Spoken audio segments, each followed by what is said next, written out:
শপথ অনুষ্ঠানের সার্বিক পরিস্থিতি দেখতে সকালে সংসদ ভবনের দক্ষিণ প্লাজা পরিদর্শন করেন বিএনপির স্থায়ী কমিটির সদস্য সালাউদ্দিন আহমেদ সহ কয়েকজন শীর্ষ নেতা। জানান, বিএনপির সংসদ সদস্যরা শপথ অনুষ্ঠানে পৌঁছাবেন আধ ঘণ্টা আগেই। আমরা বিশ্বাস করি যে একটা দায়িত্ব, এবং এই দায়িত্বটুকু খুব কঠিন এবং আমাদের উপর একটা আমানত।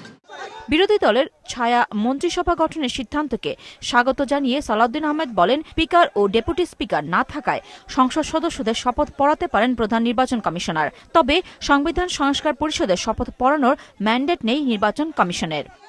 নির্বাচিত সদস্যদের শপথ অনুষ্ঠিত হবে, এইটা প্রধান নির্বাচন কমিশনের সাংবিধানিক এখতিয়ার আছে। এর বাইরে কি বললেন, সংবিধান সংস্কার পরিষদ, এটা যদি কনস্টিটিউশনে ধারণ করা হয়, সেই মর্মে অ্যামেন্ডমেন্ট হয় এবং সেই শপথ পরিচালনার জন্য সংবিধানের তৃতীয় তফসিলে ফরম হয়, কে শপথ পাঠ করাবেন সেটা নির্ধারিত হয়, এতগুলো হয়ের পরে তারপরে হলে হতে পারে।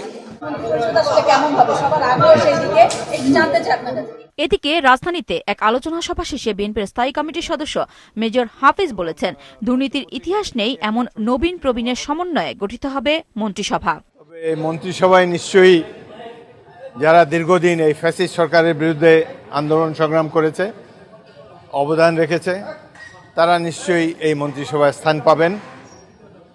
এবং মন্ত্রিসভায় আমরা আশা করি যে দুর্নীতি নিয়ে যাদের কোনো বদনাম নাই, এ ধরনের ব্যক্তিরাই মন্ত্রিসভায় স্থান পাবেন। সংসদে বিরোধী দলের কার্যকর ভূমিকার প্রত্যাশা জানান বিএনপির স্থায়ী কমিটির আরেক সদস্য আমির খসরু মাহমুদ চৌধুরী। একটা গণতান্ত্রিক দেশে বিরোধী দল কিভাবে আচরণ করে সেটা তো গণতান্ত্রিক আচার আচরণ সবকিছুর মধ্যে লেখাপড়া আছে, যা সবকিছু বুঝাও আছে। একটা গণতান্ত্রিক দেশে বিরোধী দলের আচরণ কি হবে সেটা তো একটি গণতান্ত্রিক পরিবেশ বজায় রাখার জন্য সেটা তো সবার জানা আছে।